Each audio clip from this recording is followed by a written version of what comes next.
There is a particular kind of stillness that comes with paperwork. I have noticed it over the years, the way a person can sit in the middle of someone else's life, reduced to documents, and feel almost nothing. Or not nothing exactly, something more like suspension. The body agrees to hold the grief at a slight remove while the hands do the practical work. Because if both things had to happen at once, neither would get done. I was 3 weeks into settling my father's estate when I found the folder. Gerald, my father. A civil engineer for 34 years. A man who wore the same style of reading glasses for 2 decades without updating the prescription because he said the old ones still worked fine. He color-coded his tax returns with small adhesive tabs and kept his filing system in a state of such meticulous order that his accountant once told him she had never seen anything like it outside of a professional office. He was precise the way some people are quiet, not effortfully, just constitutionally. It was simply the shape of how he moved through the world. He died in February. A cardiac event, which is the clinical phrase for something that sounds almost administrative until it is not. He was at home, alone. By the time anyone found him, he had been gone for several hours, and the only evidence of disruption in the whole house was the reading glasses on the floor beside his chair. They had fallen when he fell. I found them, held them for a moment, then placed them carefully on his kitchen table. I could not explain why that felt important. I am his only child from his first marriage. There is Elliot, my half-brother, Gerald's son with his second wife, Donna. And Elliot is a decent man, genuinely decent, the kind who does not make things harder than they need to be. We divided the practical work without much discussion. Elliot handled the funeral arrangements, the notifications, the things that required a face people could look at and say the right words to. I handled the estate, the documents, financial accounts, property titles, insurance policies, pension disbursements. I was suited to it. That is the honest thing to say. I am an archivist by profession. I spend my working life in the organized remains of other people's decisions, sorting through what they kept, what they discarded, what they believed worth preserving. Careful, quiet work. I have always suspected those two things are connected, that the career was not separate from the psychology, but an extension of it. A way of doing professionally what grief had already trained me to do privately, sort through what remains, make sense of it, label it, put it somewhere. I worked through the first lateral filing cabinet in a day and a half, tax returns going back to 2001, property records, pension documents from the State Engineering Board, an insurance policy Elliot needed to co-sign. I cataloged everything, made a list of what would go to the estate attorney and what could simply be filed and kept. I ate lunch at Gerald's kitchen table, made coffee with his coffee maker, slept in my old bedroom, which Donna had converted to a guest room years ago, but which still had the same window, the same view of the same backyard, the same oak tree in the corner that had lost 2 major limbs in an ice storm in 2011 and grown into a stranger shape since, but still unmistakably itself. On the morning of the 4th day, I started on the second cabinet. Older records. Gerald had kept financial correspondence organized by decade, and the second cabinet held the 90s and early 2000s, the years before digital banking made paper records redundant. I worked through it systematically. Utility bills from before I was born, a 1996 mortgage refinancing, a folder labeled Vehicle 1988 Buick, containing every service record for a car he had sold in 1999 because he was the kind of man who did not dispose of documentation. I was 2/3 of the way through the second drawer when I noticed the unlabeled folder. It was toward the back, tucked behind a folder labeled Insurance Correspondence, General, and in front of one labeled Pension, Supplementary Correspondence. Both had labels, typed, applied with a label maker in his specific consistent way. This folder had nothing. Just the plain manila tab. Blank. I paused. The blankness itself was unusual enough to register. I pulled it out and opened it. Inside, a stack of papers, neatly organized, divided by paper clips into what appeared to be annual groupings. Each group was thin, maybe 6 or 7 sheets. Wire transfer receipts, printed on bank letterhead, pale with age. The text slightly faded the way thermal paper fades. I looked at the topmost receipt. Monthly payments. A consistent amount, significant enough to mean something, not so large it would have stood out at a glance. The recipient was listed as a facility account rather than an individual. The facility name was printed clearly at the top of each receipt. Linden Grove Care and Rehabilitation, Harrisburg, Pennsylvania. And beneath the facility name, in the field marked Patient Account Reference, a number. And in the field marked Account Holder, Renata Vasic. I read it. I read it again. I set the folder down on top of the filing cabinet and stood there. I knew my mother's name the way I knew my own heartbeat. You do not have to think about it. You just know it. I stood there for a while, long enough that the coffee I had brought from the kitchen went cold on the corner of the desk without me touching it. I was looking at the folder and not looking at it at the same time, which is a thing the mind does when it is trying to stay ahead of something it already knows is coming. Then I picked up the stack of receipts and looked at the date on the first one, January 1993. I flipped to the last bundle. Found the last receipt. February 2004. 11 years. Monthly. Without exception. 11 years of payments to a care facility in Harrisburg, Pennsylvania, for an account held under my mother's name.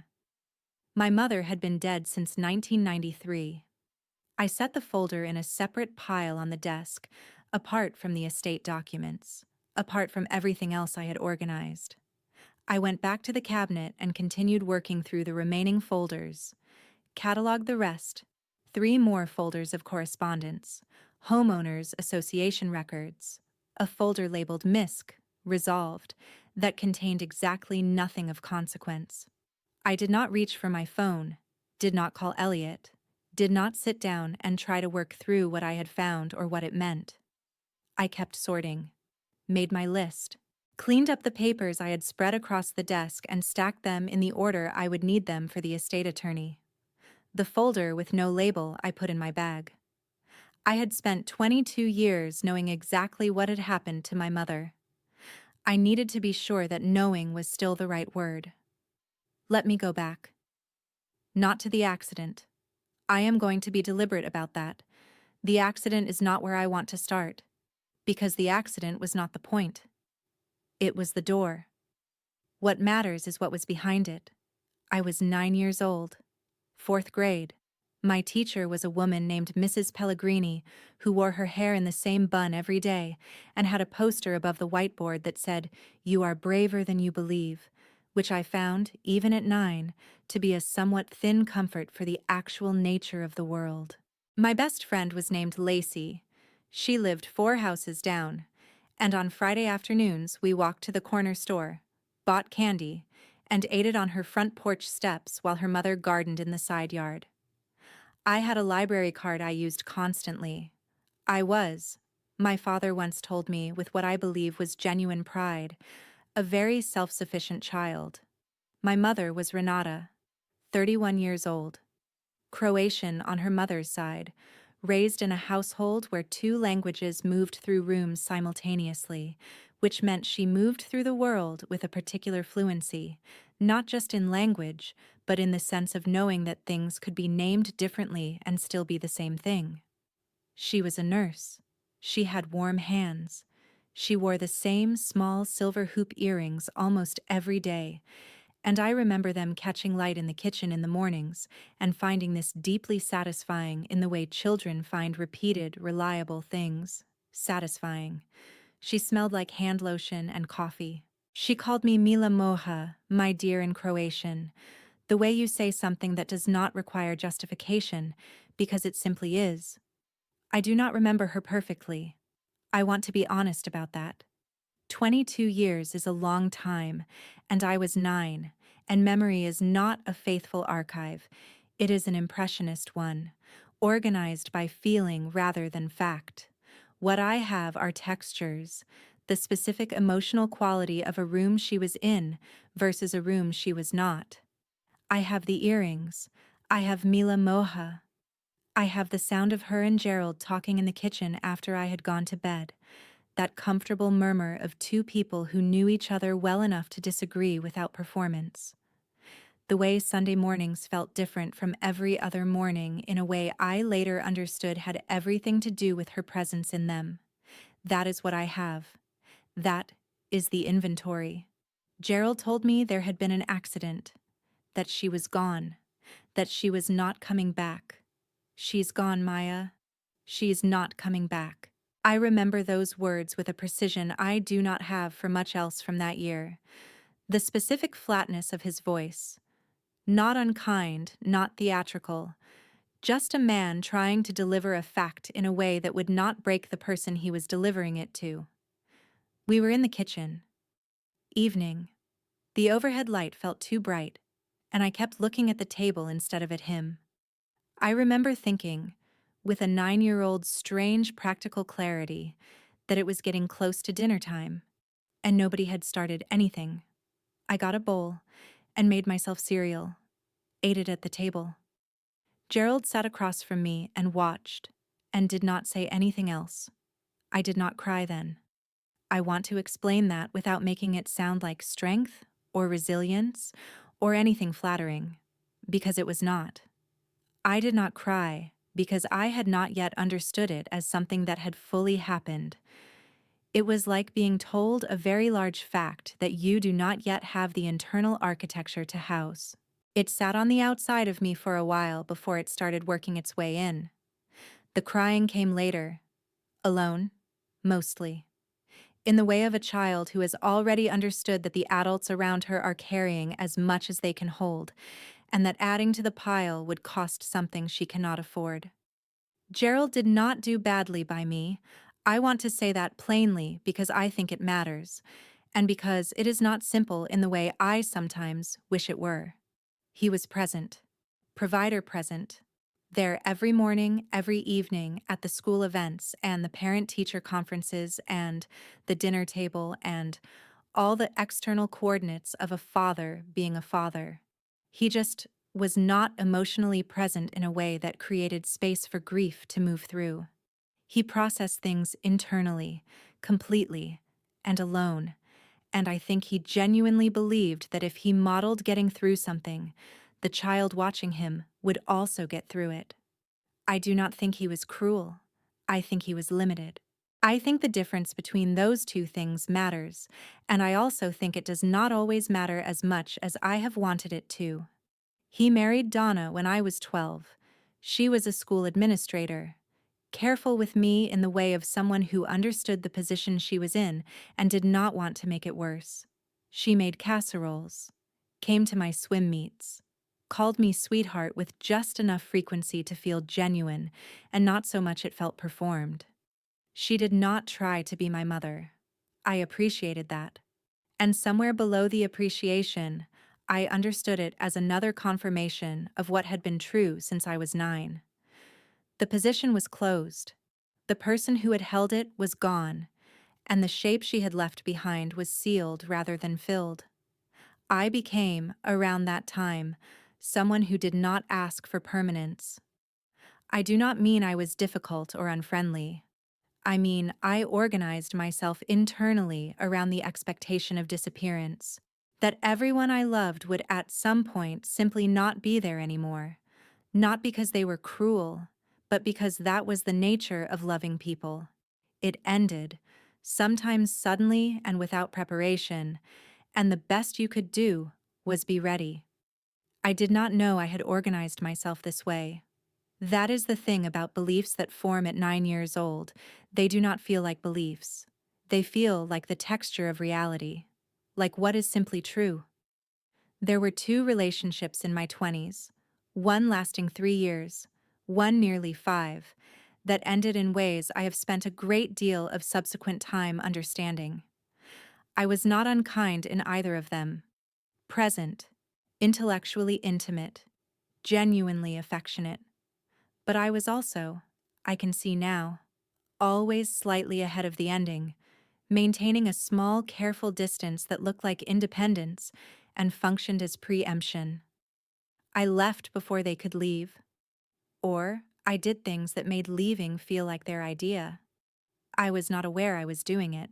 The mechanism was so built in by then it ran without my supervision. I became an archivist.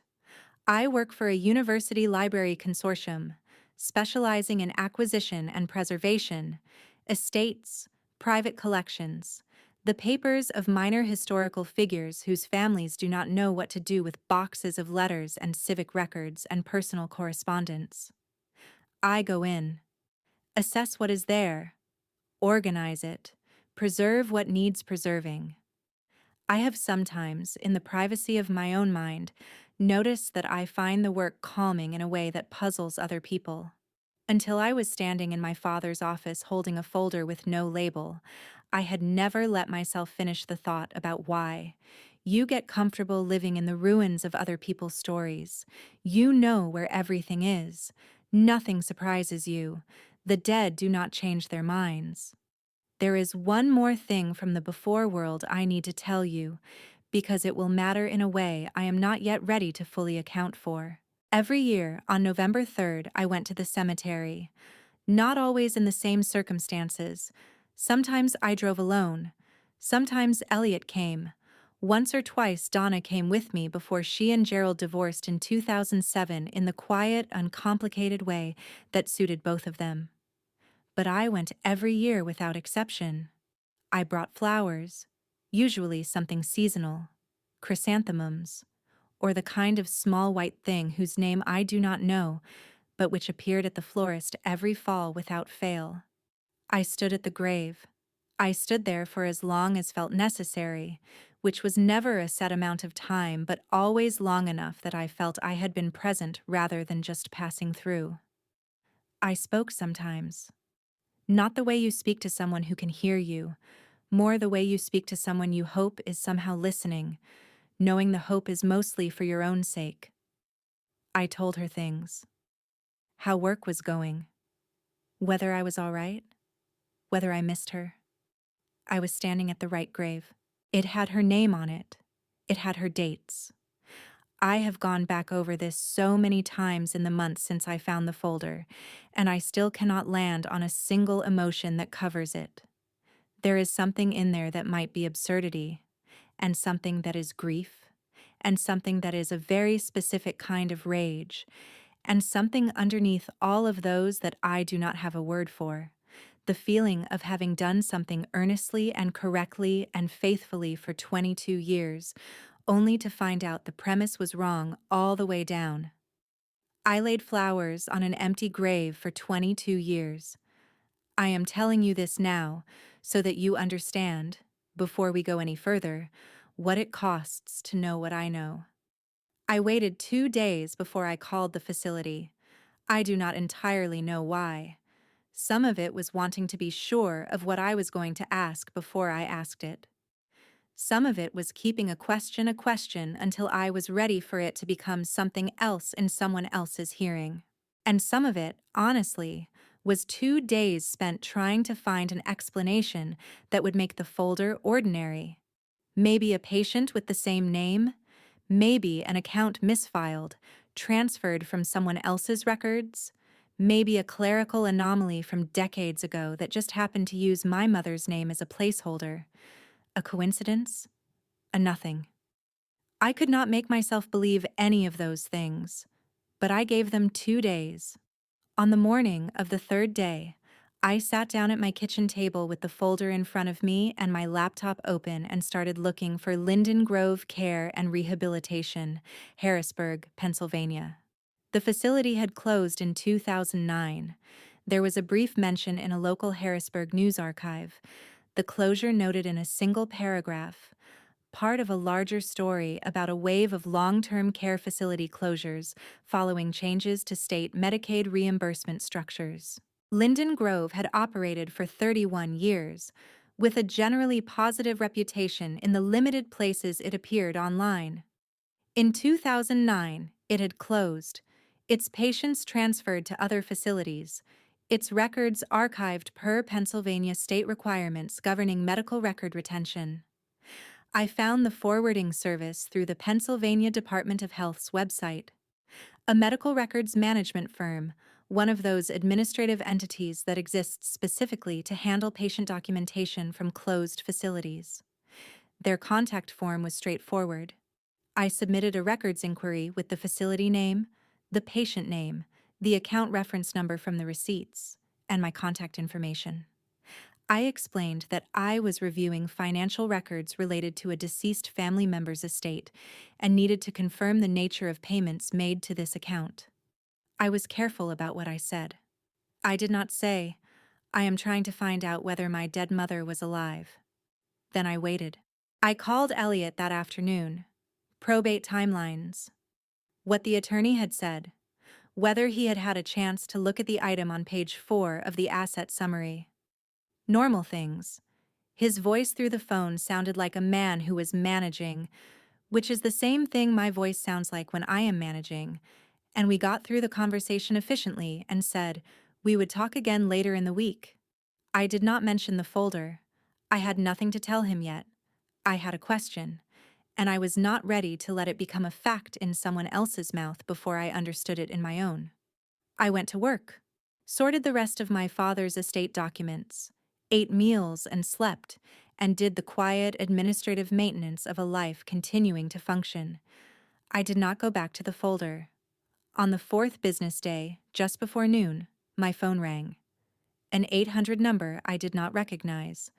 A woman from the records firm. Professional, efficient, moving through the standard patient records release protocol with the practice speed of someone who does this many times a day. She confirmed my contact information, the nature of my inquiry, the facility name and account reference number. Then she said she had located records matching the inquiry. She said, "A patient by the name of Renata Vasic, date of birth," and she gave my mother's date of birth. Had been admitted to Linden Grove Care and Rehabilitation on November 17, 1993. The patient record was active until March of 2004. I was standing in my kitchen. I remember looking at the window above the sink, at the way the winter light was coming in at a low angle and making a pale rectangle on the floor. The woman was still speaking. Her words were clear. She was asking if I would like to request a copy of the full patient file. I said yes, gave my address, thanked her, hung up. The accident was November 3, 1993, 14 days. My mother had not been admitted to the facility until 2 weeks after the accident, 11 years. My mother had been in that facility for 11 years, the same 11 years I spent visiting a grave, the same 11 years I spent learning not to need anyone too much, the same 11 years in which I became, slowly and without knowing it, a person built specifically for the aftermath of a loss that was never the kind of loss I thought it was. I went to the bathroom, stood at the sink. I do not know how long. I did not turn the water on. There is a specific thing that happens in the body when a foundational fact inverts. It is not pain exactly, not shock exactly, something more like weight redistributing. Like standing on something you believed was solid and feeling it shift not suddenly but slowly, in one long continuous movement, and understanding that the ground is not going to come back up to meet you. My mother had been alive for 11 more years. My father had known, had paid for her care, had filed a folder with no label at the back of his second filing cabinet and kept it there, neatly organized for over 2 decades. I knew my mother's name the way I knew my own heartbeat. Standing at that sink, I was beginning to understand that some things you think you know because they are yours, because they live in your chest like something permanent, can be wrong, can have been wrong the whole time, can have been made wrong by someone else's decision before you were old enough to decide anything for yourself. I went back to the kitchen, sat down at the table. Knowing she was there was not enough. I needed to know what being there meant. The full patient file would take a week to arrive. That night, after the building had gone quiet and the street had gone quiet, and there was nothing left to do in the apartment that counted as doing something, I found myself at my desk going through old photographs. I keep them in 2 boxes under the bed, organized loosely by year, and I had looked through them maybe 3 or 4 times in the last decade. But that night I went through every photograph I had from before 1993. The ones of our family, the 4 of us, the 3 of us. Just me and my mother, from holidays and ordinary weekends and moments someone had thought worth documenting. I looked at each one, my mother's face, her earrings, her hands, the specific way she stood, slightly angled toward whoever she was standing next to, as if presence was something you aimed at a person rather than broadcast into the room. Then I came to one I had looked at many times before. Kept in the front of the box because it was one of the clearest, shown to people over the years as the photograph of my mother. Something in it stopped me this time. Not my mother. Not anything obviously wrong. In the background, far left corner of the frame, slightly out of focus, a man I did not recognize. He was not looking at the camera. He was looking at my mother. I had looked at this photograph 100 times. I had never noticed him before. There is a particular kind of research that feels like building a case. You pull the thread. You note what you find. You cross-reference. You move to the next source. You keep your handwriting legible because you may need to return to these notes later, in a different state than the one you are in when you write them. That is the discipline of archival work. You are always preparing for the version of yourself who will need these materials under different conditions. I spent 14 years learning to do that. I am good at it. I am telling you this because what I did in the weeks after I received the first confirmation from the records firm was, on the surface, archival research. I opened tabs. I took notes. I requested documents. I cross-referenced dates. I was methodical and careful and precise.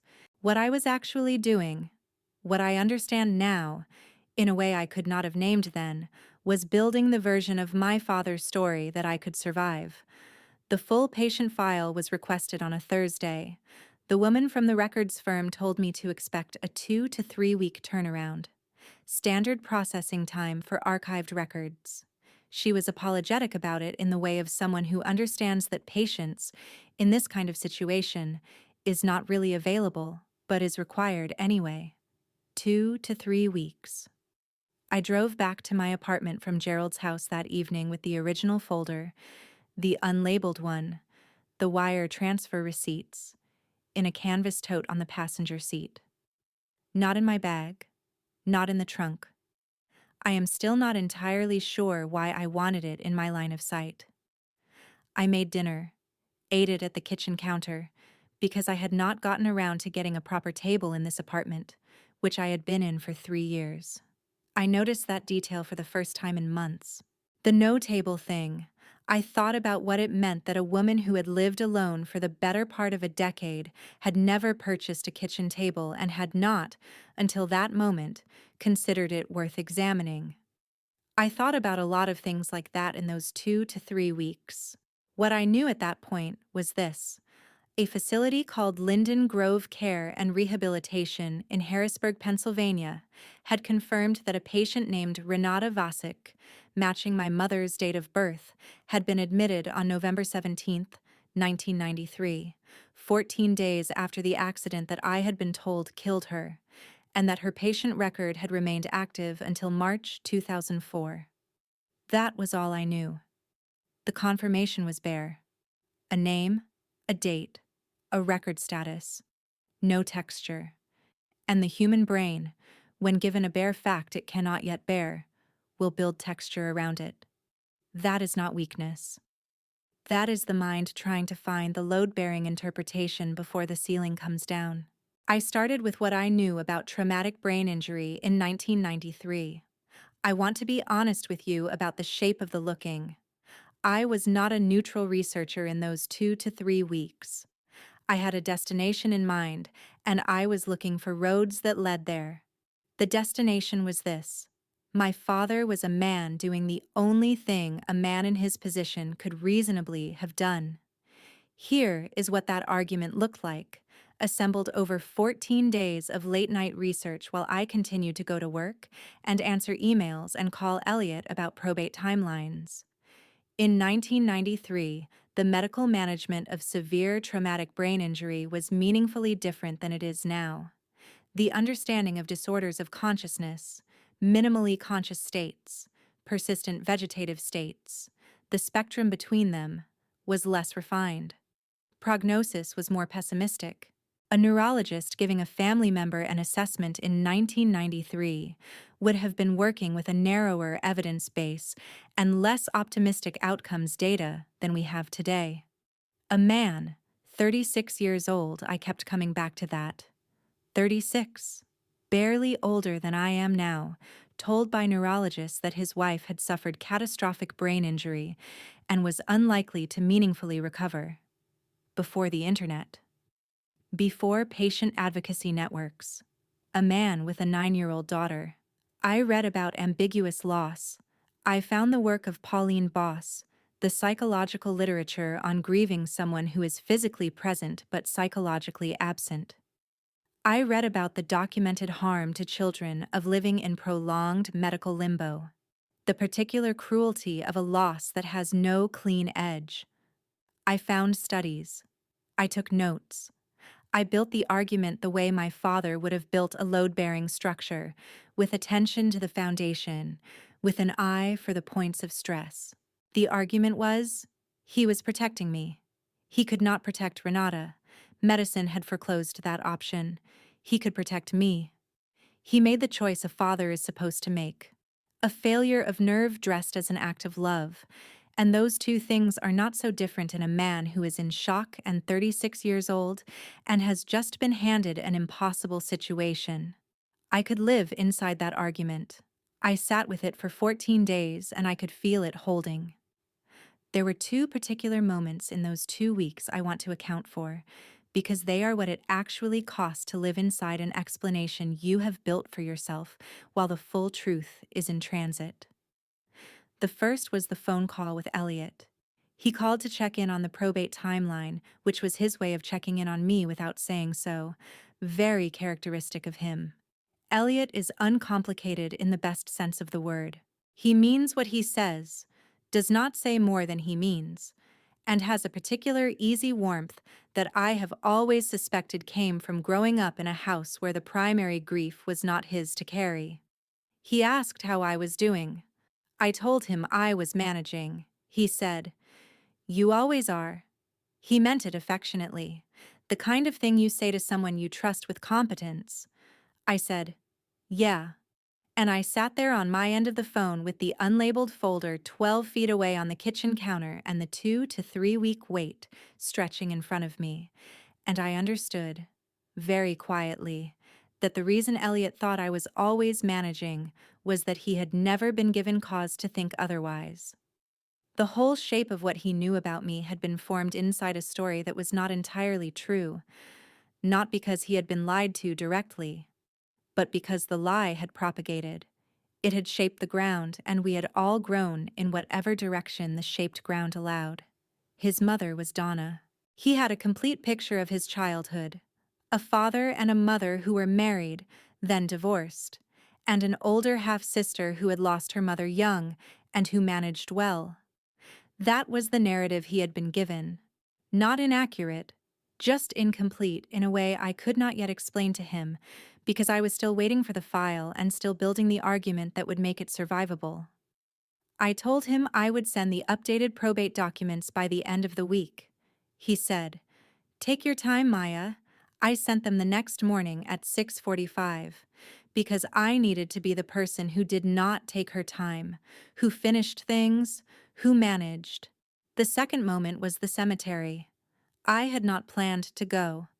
Gerald had died in February. The anniversary had passed inside a different grief that year, and I had missed it without quite deciding to. But I was driving back from his house one afternoon in the middle of that waiting period, a morning spent sorting through another box of personal papers, and I took a wrong turn on autopilot and ended up on the road past St. Augustine's. I pulled into the lot. I do not know entirely why. Late afternoon. Cold. One of those early spring days that looks warm from inside a window and is not warm once you are standing in it. I walked to the section I knew. I found the headstone. Renata Vasic. Beloved wife and mother. 1961 to 1993. I stood there for a long time. I thought, maybe it is still right. Maybe 1993 is still when I lost her, in the only way that matters. Maybe Gerald had looked at a woman who was physically alive and neurologically unreachable and made a pragmatic decision that for his daughter's purposes, the loss was the loss. That putting it in 1993 was not false so much as accurate from a particular angle, the only angle a 9-year-old needed.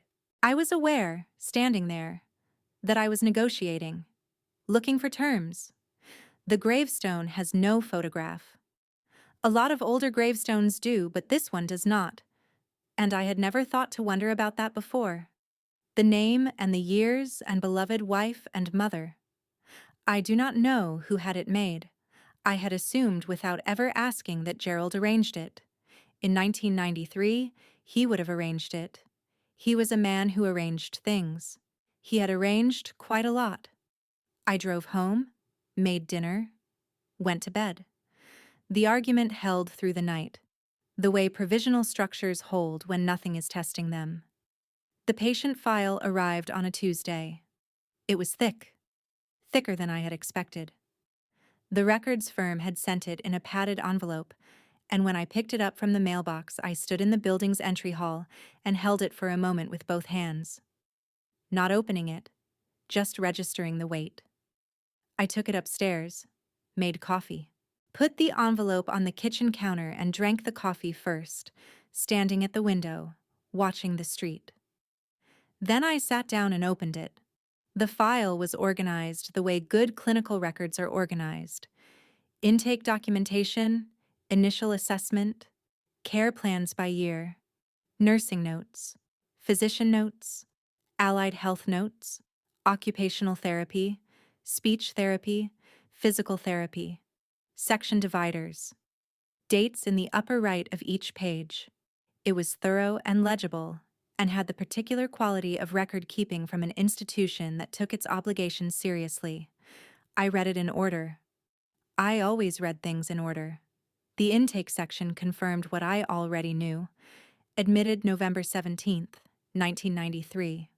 Diagnosis: severe traumatic brain injury secondary to motor vehicle accident. Prognosis: initial assessment, guarded. Treatment plan: long-term care and support, monitoring for neurological change. The first year of nursing notes was careful and clinical. Baseline documentation, vital signs. Response to stimuli.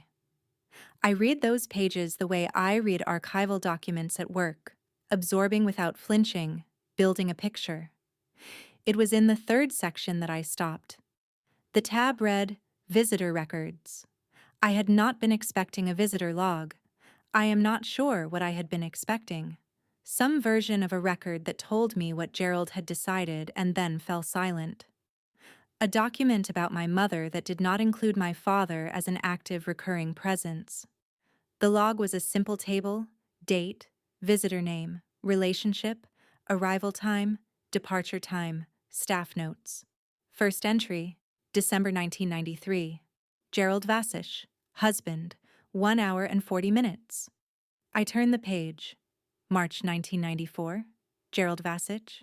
June 1994. Gerald Vasic. September 1994. Gerald Vasic. December 1994. I kept turning.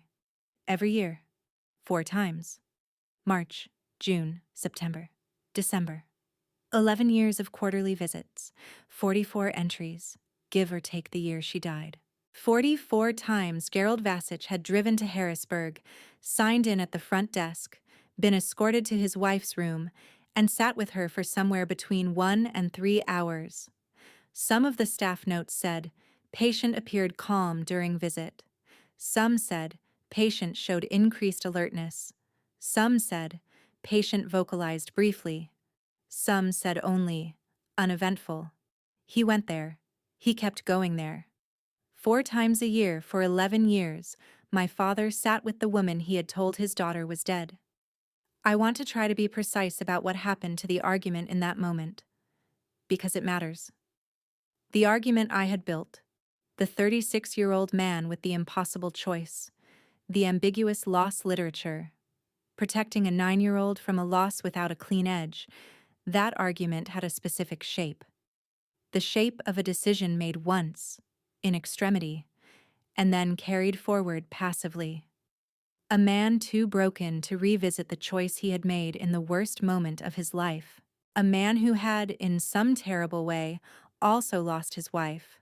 Not a monster. A person, limited and frightened, doing the only thing that felt possible. The visitor log did not fit that shape.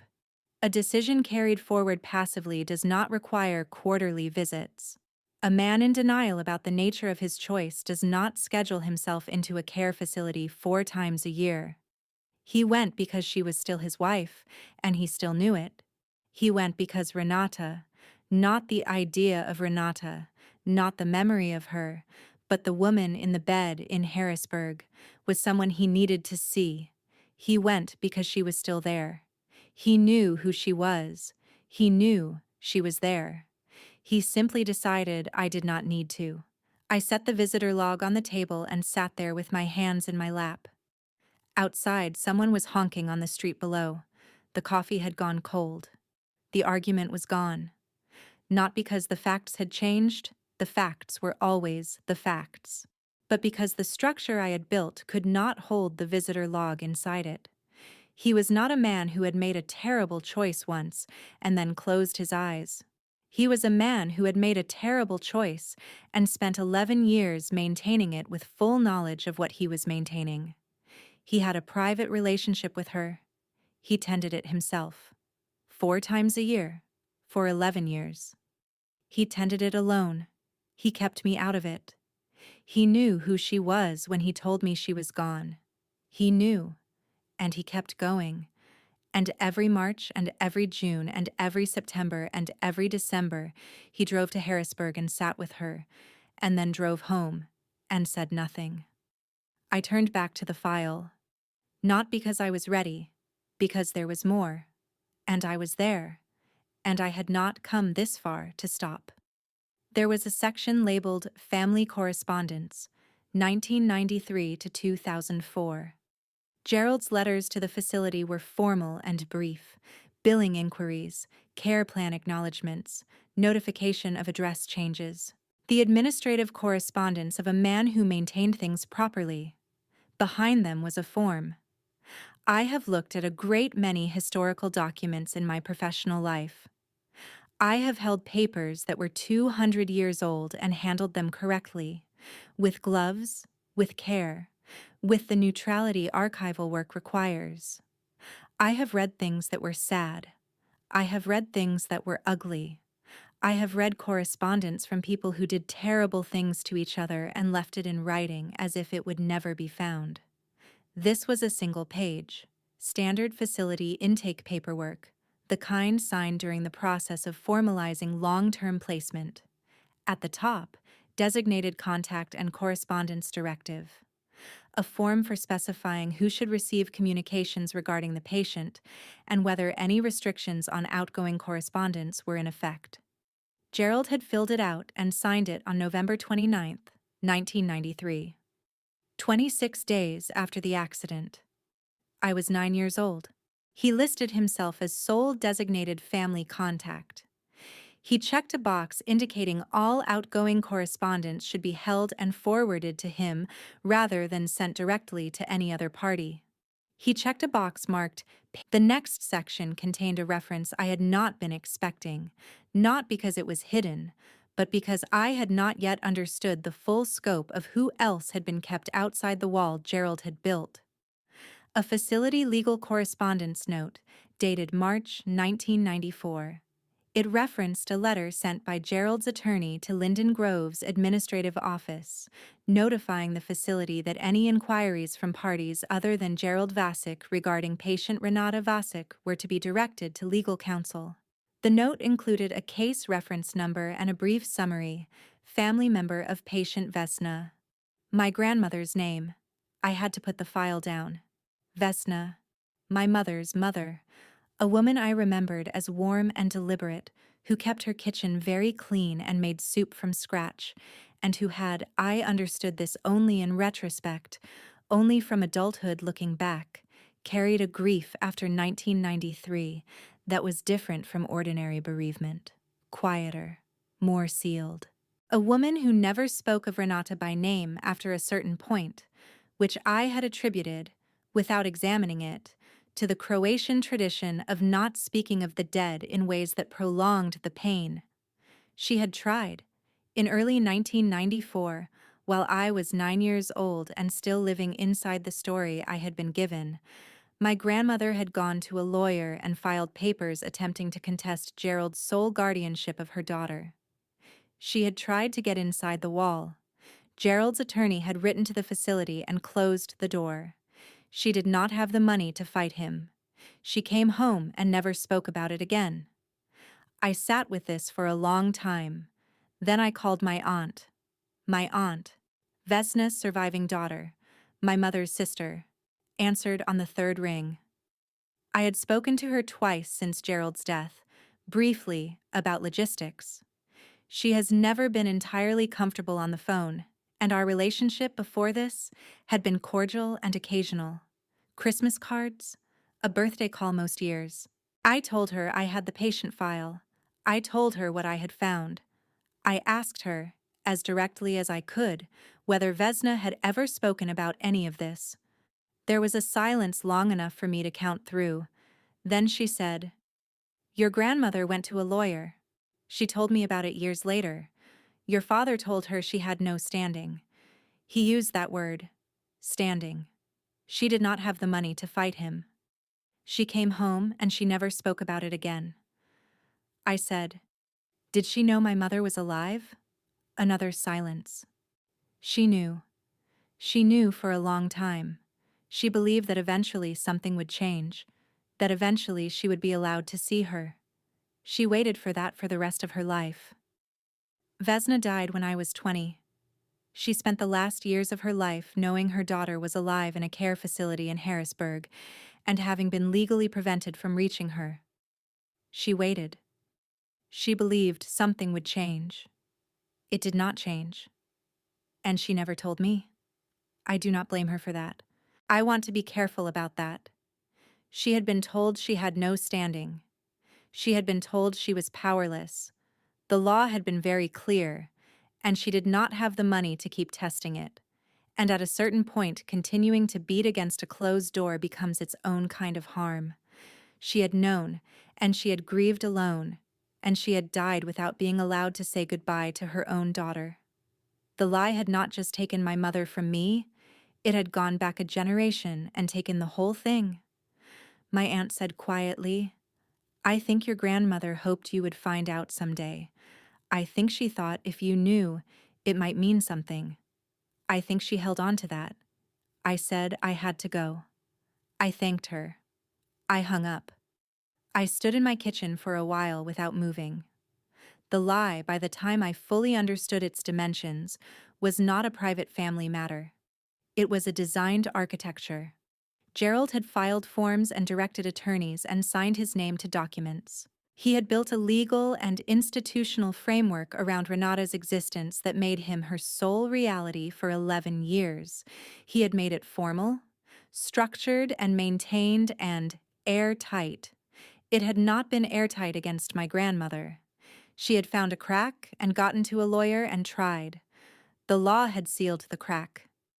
I thought about Vesna standing in that moment. March 1994. some hearing or letter or phone call at the end of which she was told that her daughter's husband had legal authority and she did not, and I thought about what that cost her.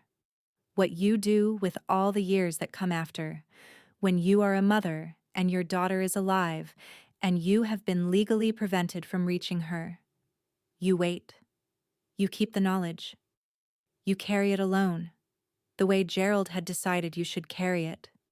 He had thought about this the way he thought about engineering problems, as a structure that needed to hold weight over time. He had built it to hold. He had anticipated the points of stress, reinforced them, made it institutional so that no single person's grief could pull it down. It held for 30 years. I was still reading. There was one more thing in the family correspondence section. A note logged in 1994, cross-referencing an administrative inquiry from an address I recognized, my grandmother's street, her city. A staff member had received a phone inquiry from the patient's mother and had, in accordance with the designated contact protocol, declined to provide any information. A call had been made to Gerald Vasick's number. A follow-up letter had been sent to the inquiring party advising that all communication should be directed to the designated contact. My grandmother had called the facility. She had tried to speak to someone. They had redirected her to Gerald. I thought about Gerald receiving that call. Not in shock anymore. In 1994, he had made his decision and built it into structure. He knew she would call. He had made arrangements for when she did. He had thought about all of it, more thoroughly than anyone had thought about what it would cost. The coffee on the counter had been cold for hours. I went to the window and stood looking at the street, the ordinary mid-afternoon movement of people who were not reading patient files, and I thought, this is what it looks like from the outside. The street looked exactly the same. I went back to the file. There was a section I had not reached yet. The tab read, 1998, Enhanced Responsiveness Period. The language of the nursing notes had changed. Not dramatically, not in the way of sudden revelation. Clinical language has its own temperature, and the temperature here was different from the careful baseline documentation of the earlier years. The notes were more frequent, more detailed. There was a quality to them I recognized, having spent years reading archival records of all kinds, as the quality of people paying close attention to something they had not expected. I read the first note, then the second. Then I stopped and looked at the date. February 1998. I was 14 years old in February 1998, ninth grade. The stretch I later described to a therapist at 24 as the hardest years of my adolescence, when I understood for the first time that the absence I had been carrying was not going to fill in. That the shape of a mother-sized absence was permanent and mine. That some things were simply not going to happen for me because the person who was supposed to facilitate them was gone. I kept reading. I got to the entry for April 1998. I read it once, then again. Then I set the page down very carefully on the kitchen table, the way you set down something you need to not crumple, and looked at the wall for a long moment. The entry said, "Patient requested Maya." The handwriting was that of a nurse whose initials appeared throughout the file. The entry was brief, clinical, the flatness of professional documentation. But there it was. In April 1998, my mother, in a care facility in Harrisburg, partially returned to a window of communication after nearly 5 years, had said my name. She had said my name, and the nurse had written it down. And somewhere, in a house 2 states away, my father had received a letter from the facility in February 1998, informing him of the enhanced responsiveness period and recommending consideration of expanded family contact. And he had written back. His response letter was in the file. He thanked them for the update. He noted that he remained the sole designated contact. He noted that his wishes regarding outward correspondence remained unchanged. Then he visited in March 1998, as he always visited in March. The notes from that visit read, Patient appeared highly alert and responsive. Patient vocalized. Patient reached toward visitor. He visited. She reached for him. He went home. He went home and maintained his standing instructions. And in April 1998, with no one coming, my mother said my name. And somewhere in the parallel timeline of that same spring, I was 14 years old, walking to school, eating lunch in a cafeteria, learning to be someone who did not expect anyone to reach back. I finished the 1998 section. Then I closed the file and put it in a neat stack on the kitchen table and did not touch it again until the following morning. I did not sleep well. I lay in the dark thinking about the word reached. The nursing note. Patient reached toward visitor. Gerald standing in that room in March, Renata reaching toward him. He had come. She had known he was there.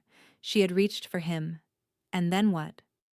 The notes recorded behavior, not response. They did not say whether he held her hand or stood at a distance. They only said he came, and she reached, and then he went home. In the middle of the night, I got up and stood at the kitchen counter and thought about the specific ordinary things I had been doing in 1998, while my mother was saying my name in a room in Harrisburg. She was there. She was asking. I was there. 2 states and 1 closed door away, looking for her in the way you look for someone when you are 14 and do not even know you are looking. Gerald holding the key and choosing, every single quarter, not to use it. I thought about my grandmother calling the facility in 1994. I thought about her dying knowing and being legally prevented from acting on the knowing. I thought about all the grief in this story that had nowhere to go, how it had piled up in every place Gerald's architecture had left no room for it.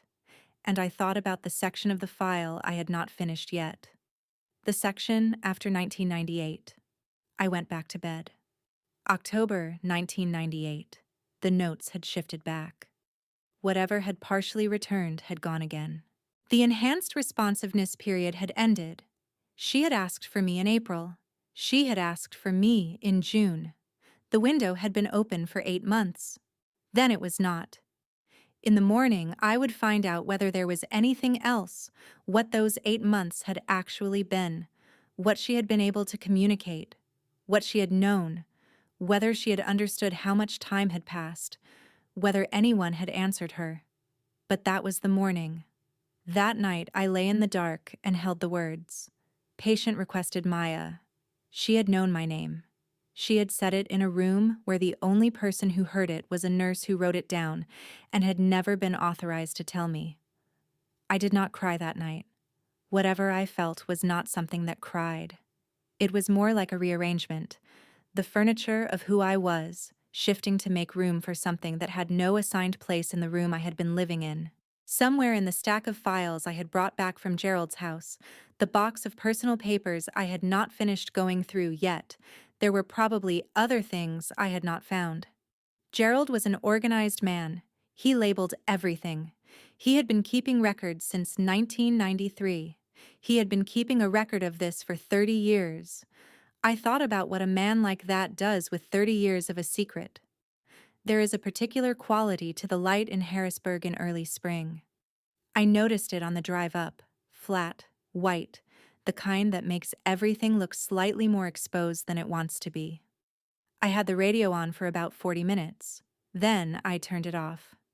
I did not want anything in my ears. I wanted the quiet and the road noise and the texture of knowing what I was probably driving toward. The storage facility was on the eastern edge of the city, one of those low industrial buildings that exist specifically to hold what people cannot figure out what to do with. The man at the front desk was polite and efficient. He had my name on a release form from the records firm. He walked me to a climate-controlled room that smelled of paper and something faintly chemical, pointed to a shelf, and on the shelf was a box roughly the size of a banker's box. On the side, in black marker in handwriting that was not my father's, was a reference number and a name. Renata Vasic. He left me alone with it. I was grateful for that. I stood there without touching it. I am, professionally, a person who works with objects left behind by people who are gone, documents, photographs, correspondence, the accumulated paperweight of a life. I know how to handle primary source material. I know how to read the outside of a container before I open it. What I was looking at was a box that had been sitting on that shelf since 2009. 15 years. Unclaimed. Because the only person who could have claimed it had chosen not to. I put on the cotton gloves I had brought from habit. Then I opened the box. The hairbrush was on top. Small, plastic, pale green. Some of her hair still in it. I noted this and set it to one side. A paperback. A novel I did not recognize. The cover worn on one edge from being held open at the same angle repeatedly. Someone had read it until it gave up its spine. I did not open it. A small framed photograph. 5 by 7, wood frame, the kind you buy at a drugstore because you need something simple and immediate. The photograph inside it was of me, 7, maybe 8, standing in what I think was Gerald's sister's backyard, in a red shirt, squinting at whoever was holding the camera because the sun was behind them. I do not remember it being taken. I know now that there is only one person who could have brought it. Gerald, on one of his visits, March, June, September, or December, would have walked in with a photograph of his daughter and set it on the shelf beside his wife's bed. And she would have, I do not know.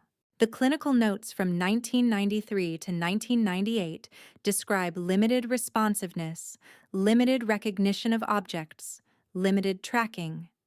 Whether she understood whose face was in that photograph, I cannot tell you. But the photograph was here, the only image of me she had access to, since I was 7 or 8 years old, and it had been sitting in this box, in this room, in this building for 15 years, and I had been nowhere near it. I set it down face up.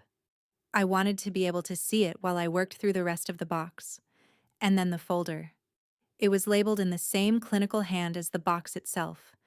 Correspondence, patient-generated, 1997 to 1999. I opened it the way I open everything I am not sure I am ready for. Steadily, without hesitation, because hesitation is worse. Inside, worksheets, speech therapy exercises, the kind where a patient practices letter formation.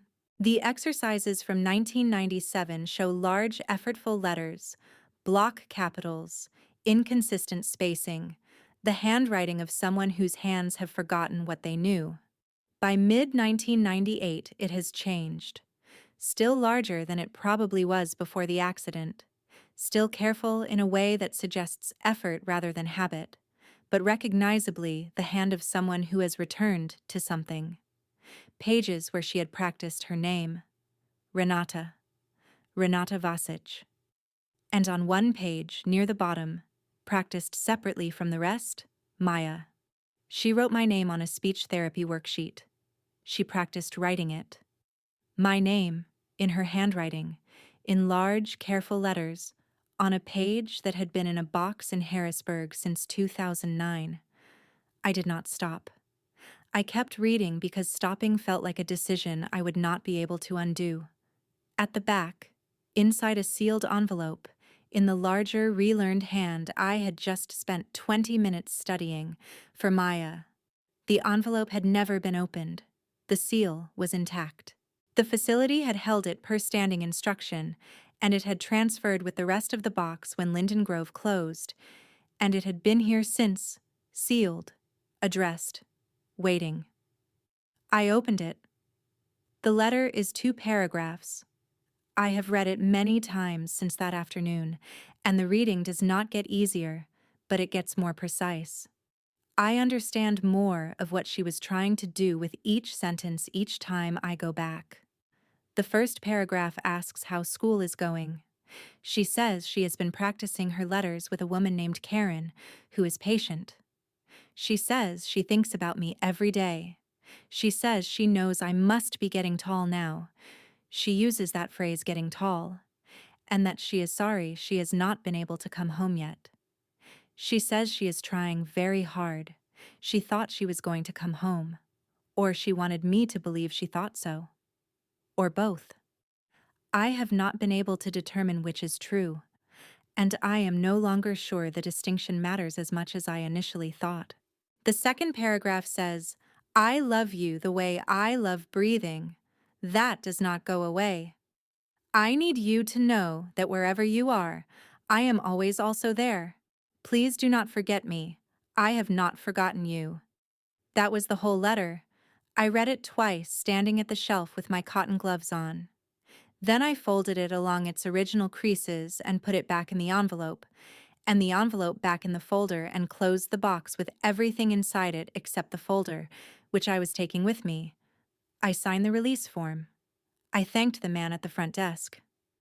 I walked to my car. I put the folder on the passenger seat. I sat in the parking lot with both hands on the steering wheel, looking at the envelope through the clear plastic. And I did not drive anywhere for a while. What I told you I felt was recognition. I want to be more precise about that now, because recognition is close, but not exactly right. What I felt was a structure failing, not collapsing, not a sudden fall. More the way a load-bearing wall, compromised for a long time in ways that are not visible from the outside, begins to shift. The thing around it stays standing for a moment, and then it does not. I had spent 31 years as a woman who had lost her mother. I had a complete and internally consistent story about what that loss had done to me. I had the vocabulary for it. The therapy hours, the 2 relationships I had ended by increments, and the archival research career, and the apartment with no kitchen table, and the annual cemetery visits, and the way I describe myself to new people: careful, controlled, someone who does not ask for permanence. All of it had its explanation, and the explanation had always been my mother died when I was 9. That sentence was the foundation. Everything else had been built on top of it. The foundation was not just false. It was false in a particular direction that made everything I thought I understood about myself more complicated than I had the tools to address, standing in a parking lot in Harrisburg with that letter on the seat beside me. Because the corrected version of the story was not less painful. It was not your mother actually lived a full life somewhere, and you could have known her. It was, your mother was in a care facility in Harrisburg, asking for you by name, and the man who was supposed to protect you was the person keeping you out of reach. Her life after the accident was not a life I could have given her back. It was already what it was: limited, painful, held. It was just a different kind of terrible, a different shape of absence. What changed was not the amount of loss. What changed was who was responsible for it. I had spent 31 years grieving a car accident. I was still grieving it. The accident was real. The injury was real. What happened to her body and her brain on November 3rd, 1993, was real, and I have not stopped grieving it. But inside that grief, all this time, there had been a second loss I had not known to name, shaping everything from underneath. And the name for it was not accident. It was decision. Someone decided I could not have her. Someone decided she could not have me. She spent 8 months in 1998 asking for me by name, and someone decided that too. Here is what I keep coming back to in the weeks since. Not the original lie, the one he told in 1993, when I was 9 and he was 36, and Renata had been in a bed in Harrisburg for 2 weeks, and Gerald was standing in a kitchen that was suddenly his alone. I do not exactly forgive that lie, but I can locate it in a human moment. A man who did not know how to explain to his daughter what had happened to her mother, who convinced himself that clean erasure was kinder than ambiguous loss, who made a terrible decision in the weeks following a catastrophe. I can almost make that make sense as an act of someone overwhelmed. What I cannot make sense of is 1998. The facility sent him a letter in February of that year. They told him Renata was improving. They recommended consideration of expanded family contact. He wrote back and declined. He maintained his standing instructions. He visited in March, because he always visited in March, and the nursing notes from that visit say she vocalized. She was highly alert. She reached toward him. And he went home and wrote a letter to the facility, telling them to keep everything the same. He did not tell me. He did not tell Vesna. He did not call anyone. The window stayed closed, and in October of that year it closed from the other side too, because she declined again, and that was the end of what she had managed to get back. I was 14 in 1998. I have said to multiple therapists that it was the worst part of my adolescence, and what I meant was those years when I felt most acutely that I was missing something essential, when the absence of my mother was not abstract grief, but specific embodied loneliness, when I needed her in ways I could not name to anyone because there was no one to name them to. When I sat at my father's kitchen table eating breakfast before school and understood that no one in this house was going to be the person I needed. She was asking for me that year. 2 states away, she was saying my name. She had relearned how to write it. She had practiced it on a worksheet, and somewhere in those 8 months, she had written a letter addressed to me and sealed the envelope, and someone had held it per standing instruction, and I did not know any of it. I was 14, eating cereal at a kitchen table in a house that had nothing in it shaped like her, and my father knew exactly where she was and what she was asking for, and he sent a letter back that said to keep everything the same. I have tried to think about why, systematically, without reaching for the simple version before I have examined the complex one, and the answer I keep arriving at is one I do not entirely know what to do with. I think he loved her. I think he drove to Harrisburg 4 times a year for 11 years because he loved her. And I think the version of her that existed in that facility was still, to him, Renata. And I think those visits were the most intimate thing he did for 11 years. And I think the love was real, and I think it was also, simultaneously, the reason he could not let anyone else near her. Because letting anyone else near her would have meant explaining, and explaining would have meant giving up the version of this he had decided on, and giving up the version would have meant admitting that the decision he had made in November 1993 was not, had never been, within his right to make. He loved her, and he kept her. The way you keep something precious that you cannot share without losing it. And I was the price of that, and Vesna was the price of that. And the 8 months in 1998 when Renata was asking for her daughter were the price of that, and he paid it on behalf of everyone else without asking if we were willing. That is what I mean when I say the lie was not about protection. It might have started that way, in his mind. But by 1998 it was about something else. It was about a man who had been the only person who knew where his wife was for 5 years, who had built a private world around that knowledge, who could not, or would not, dismantle it, even when the person inside it was asking for her daughter by name. What it cost me is harder to say precisely, because some of it I will not know the full shape of for years, but I can describe the parts I can already see. I did not learn how to stay. That is the most direct way I can say it. I learned at 9 years old that the people you love will disappear without explanation and without return, and that the correct response is to become self-sufficient quickly and not require too much from anyone. I learned that grief is administrative. You keep going, you eat dinner, you make yourself useful, you do not fall apart. Those things were true inside the story I was given. They are very poor instructions for being a person in the world, and I followed them faithfully for 3 decades. The 2 relationships I ended in my 20s, I described them earlier as things I engineered, and that is the right word. I did not end them because they were bad. I ended them because they were getting serious, and something in me that operates below the deliberate level decided that serious meant imminent loss, and that controlling the timing was better than waiting for the disappearance. I was very good at the withdrawal. Both of those men were, as far as I could tell, people who would have stayed. I did not let them.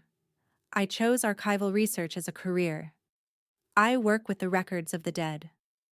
I am precise and patient, and I do not flinch when the material is difficult. I have always attributed this to temperament. Now I think about it differently. I think I went into a field where the losses were already complete, where nothing I touched was in danger of leaving while I was working with it. There was a safety to that. I did not recognize it as safety because I did not know I was frightened. The apartment with no kitchen table. I noticed this for the first time while waiting for the patient file, standing in my own kitchen, and I remember the quality of the noticing, not surprise exactly. More the way you see something that has always been there once someone turns a light on in the right corner. I have lived there 3 years. I eat at the counter. Tables are for households. Tables are where you sit across from someone and it looks like permanence. I did not want the furniture of permanence in a space where I was certain permanence was not available. I told you about the cemetery, about the grave, with Renata Vasic's beloved wife and mother 1961 to 1993 cut into the stone, and the annual visits, and the flowers, and the way I stood there trying to say something to a woman I could barely remember. 22 years. Not one missed. She was in Harrisburg. She was at Linden Grove Care and Rehabilitation, and I was standing at a headstone talking to no one, and the headstone was accurate in the sense that there was a body under it. She was buried there, in 2004. Gerald had seen to that. Gerald had attended alone, and told no one. But for 22 of the years I stood there, she was not dead yet. She was somewhere else entirely, with a photograph of me on her shelf, and I was standing at the wrong place talking to the wrong version of her, and I had no idea. I keep thinking about Vesna, my grandmother, who died when I was 20, who had seemed to shrink into a different kind of grief after 1993, in ways I had attributed to the particular weight of losing a child. She had gone to a lawyer in 1994 at her own expense and been shut out by Gerald's attorney. She had received a letter from the facility in 1998, misdirected, and called Gerald, and believed him when he told her it was a clerical error, because she needed to believe him, because the alternative was that her daughter was alive, and she had been prevented from reaching her, and there was nothing she could do about it. And that is not a thing a person can hold and stay standing. She died without knowing. Or she died having been lied to so thoroughly that not knowing and knowing were the same thing, which might be worse. She never said goodbye to Renata. She never sat with her. Gerald had legally arranged it so that she could not, and then lied to her face when the law alone was not enough to keep her out, and then gone back to his quarterly visits. Vesna lived out the rest of her life carrying a grief that should have had more room in it than it was given. I think about her going to that legal appointment, certain something was wrong, trying to use the only institutional mechanism available to get to her child. I think about Gerald's attorney's letter closing that door. I think about how Vesna came home from that and never spoke of Renata again. She was not just grieving a daughter. She was grieving a daughter she could not reach and had been legally told she had no right to reach, and she was doing it in silence, because the man with the lawyers and the standing instructions had made silence the only option she had left. The lie went back a generation. It took Vesna, too. It did not protect anyone. It protected its own architecture. I drove back from Harrisburg with the folder on the passenger seat, not in my bag, not in the back. On the seat where I could see it, the same place I had put the unlabeled folder from Gerald's filing cabinet on the first night. I did not notice that until I was already on the highway, and when I did not know quite what to make of it. The need to keep the unbearable visible. Maybe that is the most honest thing I can tell you about how I moved through this. I drove in the flat spring light and thought about my mother writing my name on a speech therapy worksheet, about Vesna in a lawyer's office in 1994, about Gerald sitting beside Renata's bed in March 1998 while she reached toward him. About the version of myself that was 14 that year, eating cereal at a table, learning to need less. I thought about what it means to spend your whole life grieving the right person with the wrong information, about whether the grief changes when the information changes, or whether grief is its own thing by then, separate from the story it was built on. I have not resolved that. I was not going to resolve it on a highway with a letter on the seat beside me. What I resolved on that drive was only this. I had the full shape of it now: the wire transfer receipts, the patient file, the visitor logs, the correspondence directive, the nursing note from April 1998 that said patient requested Maya, the letter in the sealed envelope that had never been opened until that afternoon. I had my aunt's voice on the phone telling me about Vesna and the lawyer. I had Renata's handwriting on a speech therapy worksheet. My name in large, careful letters. Practiced. What I did not have yet was Gerald's own account. I knew what he had done. I knew the chronology and the institutional,